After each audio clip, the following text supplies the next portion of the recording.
Good morning students. In previous video you got up to here, okay, about the Subhash Chandra Bose, वीर स्वतंत्रता सेनानी नेताजी. ठीक है, तो आप लोग इनके बारे में, सुभाष चंद्र के बारे में पढ़े ना. हाफ स्टोरी आप लोग को बताई जा चुकी है. तो आइए आगे की स्टोरी मैं आपको आज बताऊंगी. तो आज़ाद हिंद फौज ने अंग्रेज़ सरकार के विरुद्ध अनेक मोर्चों पर युद्ध किया. उनकी सेना बर्मा, म्यांमार की ओर से कई जगह भारत की सीमा में प्रवेश करने में सफल रही. उन्होंने वहां पर तिरंगा झंडा फहराकर आज़ादी की घोषणा भी की. उन्होंने कहा, तुम मुझे खून दो, मैं तुम्हें आज़ादी दूंगा. किंतु ईश्वर को यह मंजूर नहीं था कि वे बहुत लंबे समय तक भारत माता की सेवा करते रहें और स्वतंत्र भारत का रूप अपनी आंखों से देखें. 18 अगस्त 1945 को एक हवाई यात्रा के दौरान उनका विमान दुर्घटनाग्रस्त हो गया और वे भारत माता को स्वतंत्रता दिलाने के लिए संघर्ष करते हुए सदा के लिए इस संसार से विदा हो गए. कौन? सुभाष चंद्र बोस जी. सन 1997 में नेताजी सुभाष चंद्र बोस की जन्म शताब्दी मनाई गई. स्टूडेंट्स, तो आपने सुभाष चंद्र बोस की देखा ना कि सुभाष चंद्र बोस कैसे अंग्रेज़ों से लड़ते हुए अपने जीवन में संघर्ष करते हुए आगे बढ़े. और स्टोरी को आपने समझा. सुभाष चंद्र बोस की जीवनी के इन कुछ अंशों को पढ़ने से हमें इतना तो पता चल ही जाता है कि उनमें प्रारंभ से ही देश के प्रति कितना लगाव था. वे शुरू से ही राष्ट्र प्रेम, संघर्ष, त्याग, निडरता तथा निस्वार्थ सेवा भावना के धनी थे. इन्हीं भावनाओं ने उन्हें प्रोत्साहित किया और वे आगे चलकर भारत माता को स्वतंत्र कराने के लिए तत्परता से संघर्ष करने लगे. उनकी जैसी ये भावनाएं सबके हृदय में होना चाहिए ताकि देश की स्वतंत्रता और इसकी सुरक्षा बनी रहे. अतः तुम सब भी उनके जैसा बनने का संकल्प लो.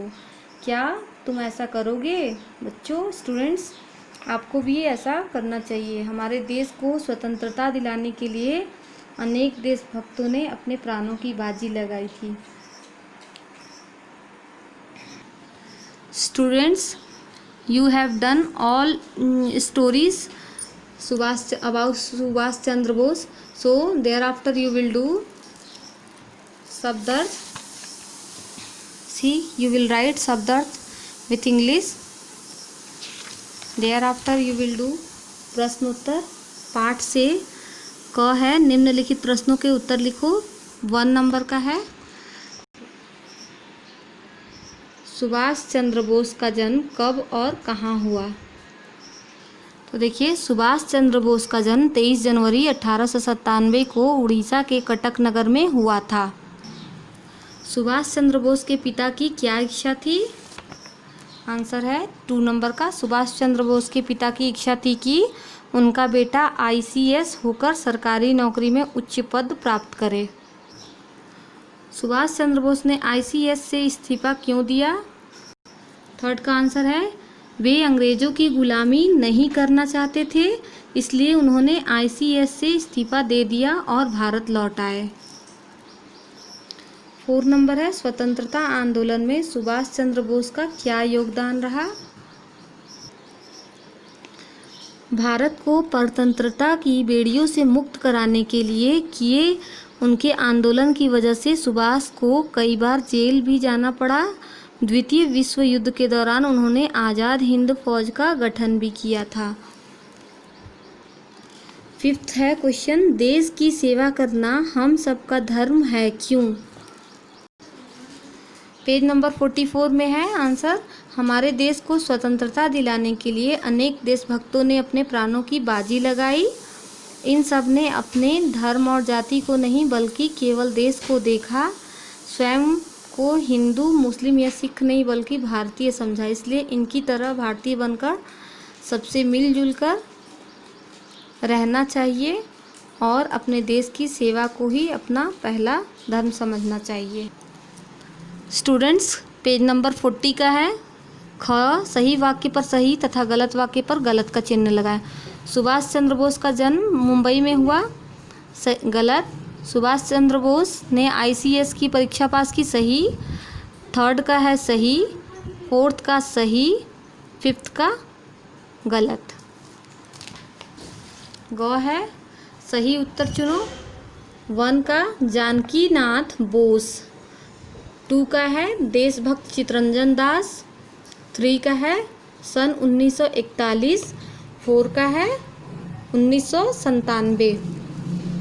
क है विलोम शब्द लिखो।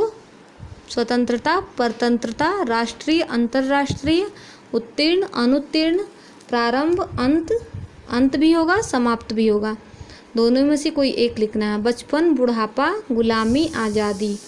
ख है इनके बहुवचन रूप लिखो। इच्छा, इच्छाएं, महीना, महीनों, बेटा, बेटे, बेटे या बेटो दोनों हो सकता है। सेना, सेनाएं, परीक्षा, परीक्षाएं, योजना, योजनाओं, आँख, आँखें, झंडा, झंडे,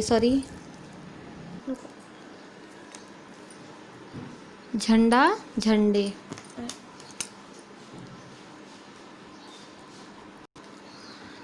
ग नंबर है निम्नलिखित शब्दों से मूल तथा प्रत्यय अलग करके लिखना है आपको। नौकरी है तो नौकर मूल शब्द है, प्रत्यय ई है। गुलामी, गुलाम और प्रत्यय है ई।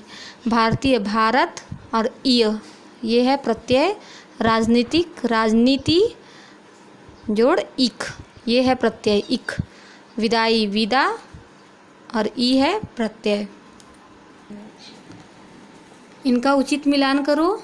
ये अच्छे से आप लोग देख लो कि इसमें स्वतंत्रता का क्या होगा। आज़ादी, मुक्ति, स्वाधीनता, इच्छा, कामना, चाह, आकांक्षा, आँख, नयन, नेत्र, दृग, पिता, बाप, जनक, पितृ, जल, पानी, वारी, नीर। ये खाली स्थान है, ये आप लोग खुद से करोगे। यहाँ हेल्प बॉक्स दिया गया है, ये देख देख करके भर लोगे आप लोग। इसमें से नहीं आएगा तो पूछ सकते हो आप लोग, परेशान होने की ज़रूरत नहीं है। ख नंबर है प्रत्येक के 4-4 उदाहरण दो। व्यक्तिवाचक संज्ञा महात्मा गांधी, कुरान, बाइबल, मुंबई, लखनऊ। जातिवाचक संज्ञा लड़का, गाय, घोड़ा आदि। स्टूडेंट्स आप लोग ये जितना भी एक्सरसाइज करवाया गया है ये बुक में करोगे और क्वेश्चन आंसर को अपनी फेयर नोटबुक में लिखोगे। नीट एंड क्लीन लिखना है।